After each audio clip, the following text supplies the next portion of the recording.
What is up with you niggas, man? We back getting another reaction, and this time we got some more Toronto, Galloway boys, Toronto's most notorious street gang. Without further ado, like, comment, and subscribe. Let's jump right into it, nigga. Gang, gang. With a long-standing reputation for violence and gang activity. You know what you did, and people know who did it? Police say they were caught in the crossfire of the Galloway boys gang, fighting to protect their turf. In today's video, we'll be talking about one of Toronto's most feared street gangs, the Galloway Boys. The Galloway Boys were formed 4 decades ago back in the 1980s. They were originally a group of friends who got together to sell drugs. They are also known as the G-Way Boys and hail from the Galloway region of Scarborough, Toronto. The gang ravaged the streets of Toronto in the early 2000s and has been notorious for being one of the most violent street gangs in the region. Shit, I bet. In this video, we'll tell you the story of the Galloway Boys, how they've been involved in some of the biggest shootings, legal controversies, and the major police operations that were carried out to deter gang violence in Toronto. According to the authorities, during the And the thing about these Toronto niggas is, bruh, like, them niggas be a different breed, bro. Like, I said this countless times in my previous videos. Bro, these Toronto niggas, they be a different breed, bro. Like, one nigga, he fucking kidnapped 2, like, teenagers, tortured their asses, and made them suck each other dick. Bro, like, nigga, that's some fucked up shit. That's some fucked up shit.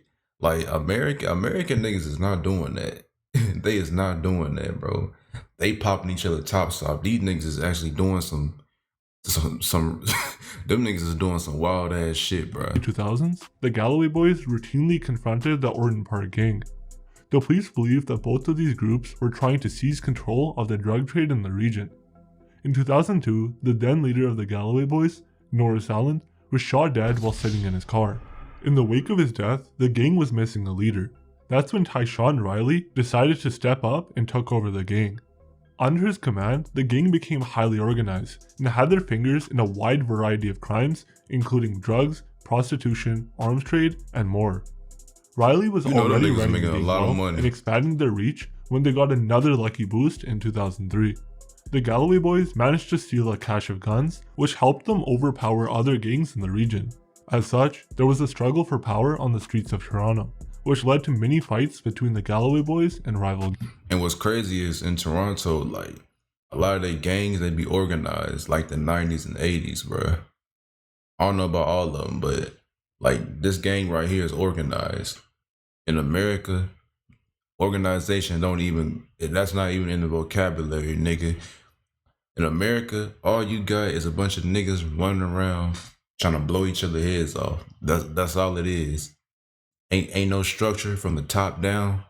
Ain't no structure, bro.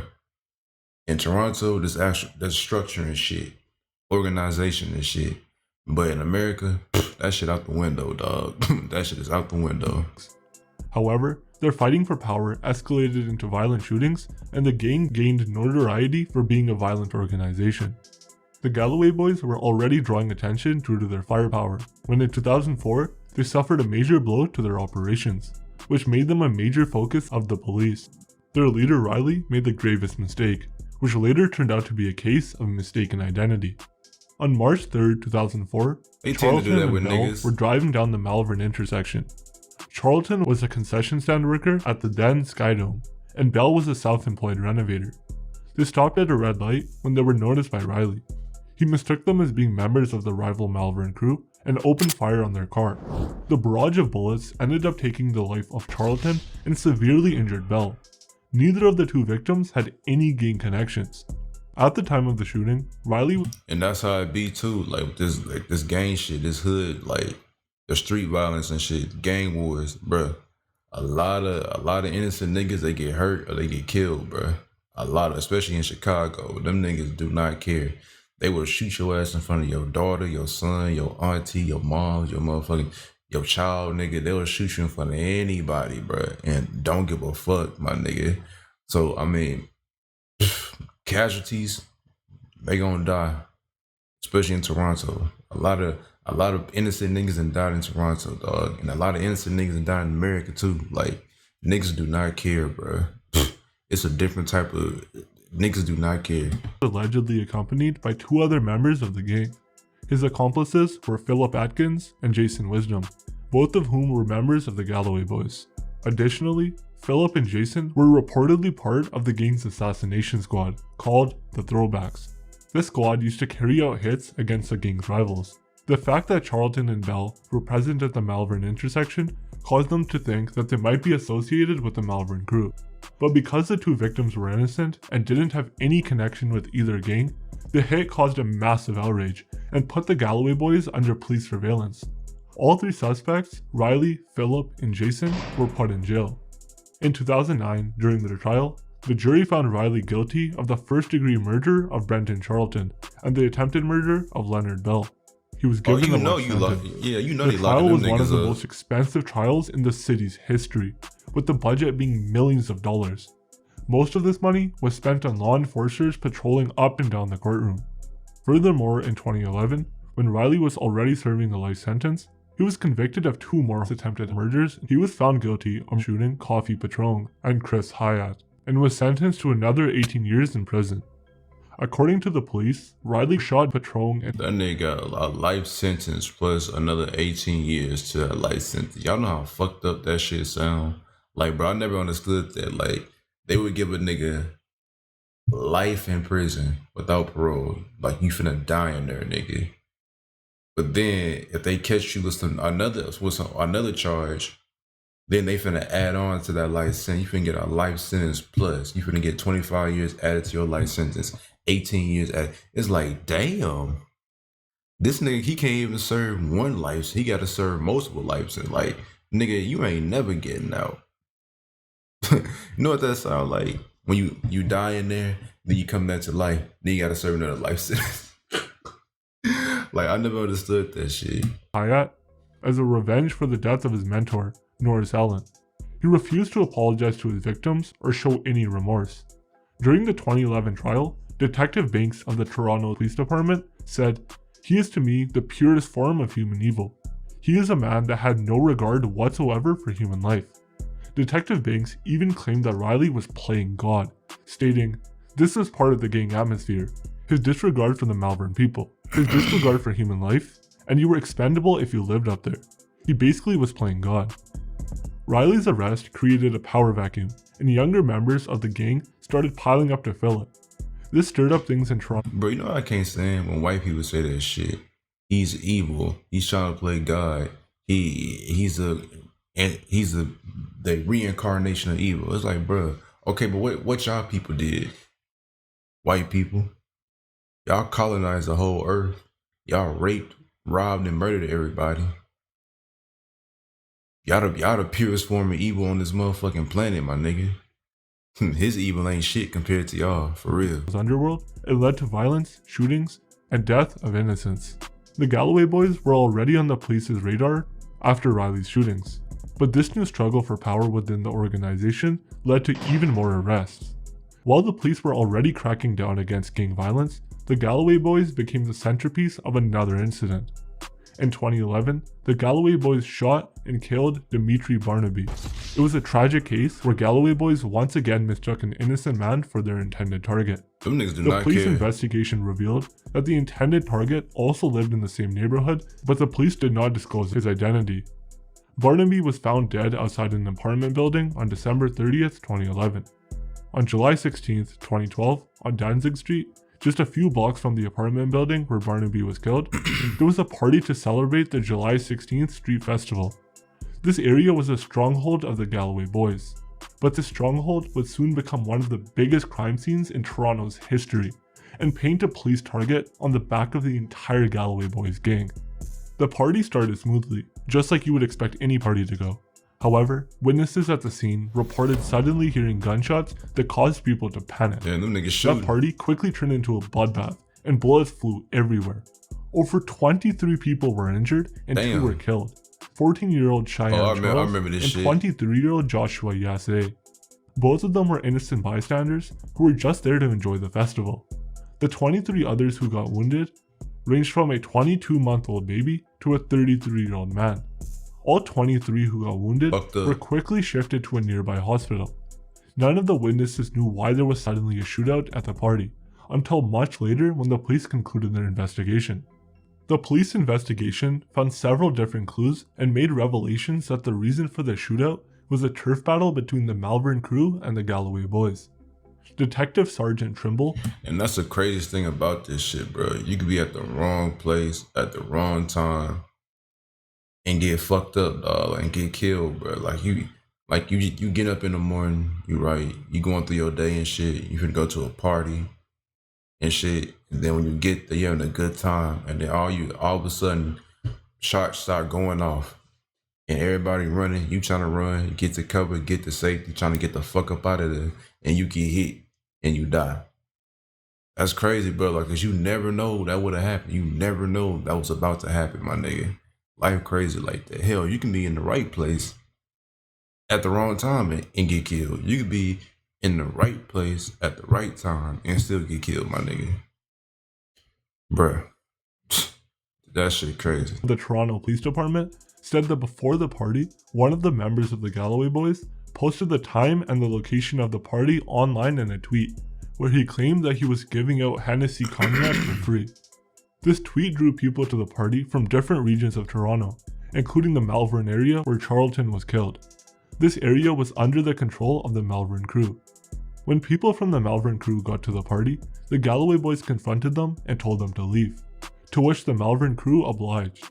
But they later returned with even more people, and that's when a flurry of bullets erupted at the bystanders. There were hundreds of people there that night, and the police believe there were 5 to 6 shooters. The police also managed to apprehend 2 suspects. Nahom and Shaquan were charged in connection with the Danzig Street shootout. Nahom was charged with reckless discharge of a firearm, and Shaquan was charged with gun-related charges and uttering threats. Nahom was a member of the Galloway boys and went by the street name Gifted. However, police later claimed that they didn't believe Shaquan was present at the street party during the time of the shootout. The police recovered 25 shells and 5 firearms from the scene of the shooting. Between 2011 and 2012, the police linked 3 different homicides and 6 shootings to the Galloway boys. I mean, that motherfucker was crazy. Police believe that these shootings were the result of altercations between the Galloway boys and the Orton Park gang. In their bid to stop the violence, the Toronto Police Department launched Operation Brazen.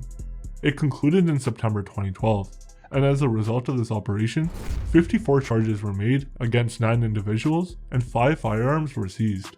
The police launched. Hey, look, them Toronto police, they be getting them. Hey, they be catching niggas, bro. They be getting niggas. Like, I done seen some niggas. They're not seen, but you know, niggas on the shit. They be running this shit out of Toronto, and then they'll catch them like some other state. My nigga, I'm like, damn, y'all niggas be, y'all be catching them niggas for real. Operation in connection with several murders and shootings. The first of these shootings was at a Domino's.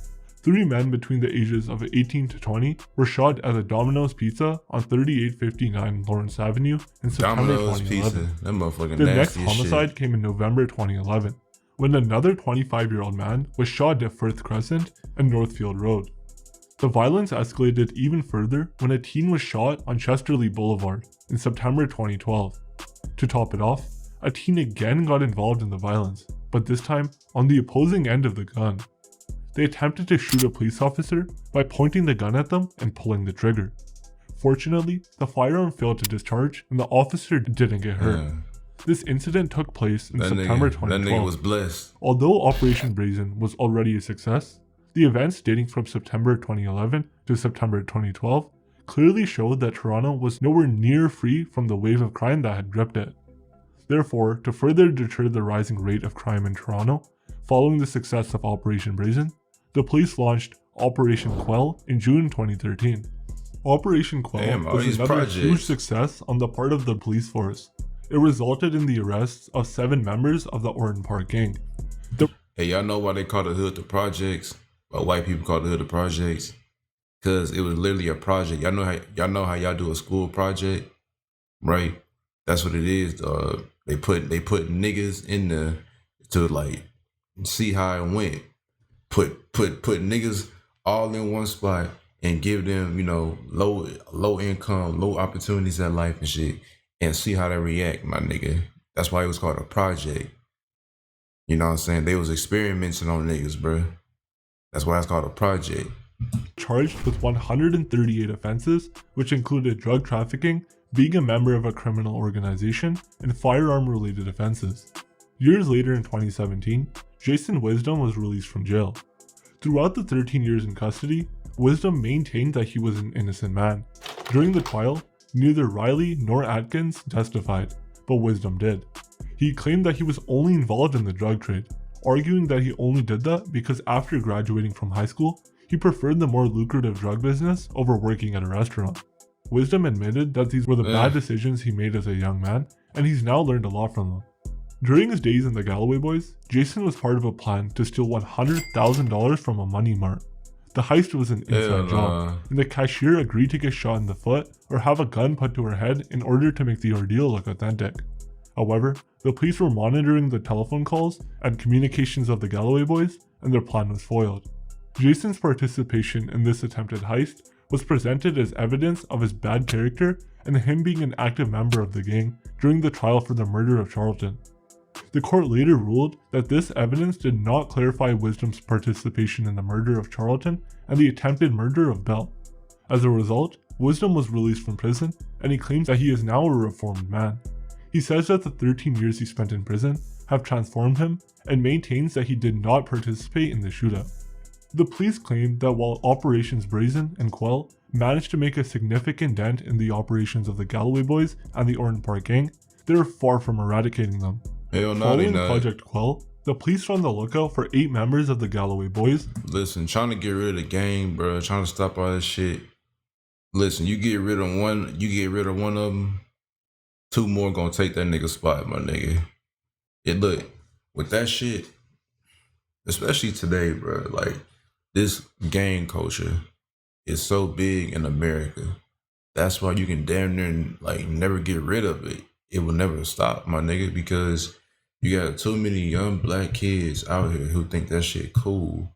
So they finna go join a gang because that's what they see being advertised to them in the environment, on TV shows, on the news, in the music, especially the music. The music is the key factor, my nigga. All that shit, it just boiled into one fucking pot, my nigga. And young black kids, they love that shit because that's all they know, that's all they see. So of course they're gonna be attracted to it. So they finna join the gang. And then guess what? 3 other niggas finna do it. So you kill one nigga, or you send one nigga to jail. Guess what? Another nigga finna take his spot. 3 more niggas finna take his spot. It never stops. It's like cockroaches, my nigga, or bed bugs. Like, okay, you get rid of one, but guess what? Another finna take his spot. There's 300 more of them. Shit like a motherfucking anthill, bro. They're requesting people to come forward if they have any information on the suspects. So far, the Galloway Boys' activities seem to have gone off their radar, but the police are still on their tails. As always, please like and subscribe if you enjoyed the video. Shout out to that nigga, man, but I'm gonna get the fuck up out of here. I'll see y'all niggas in the next one. Peace.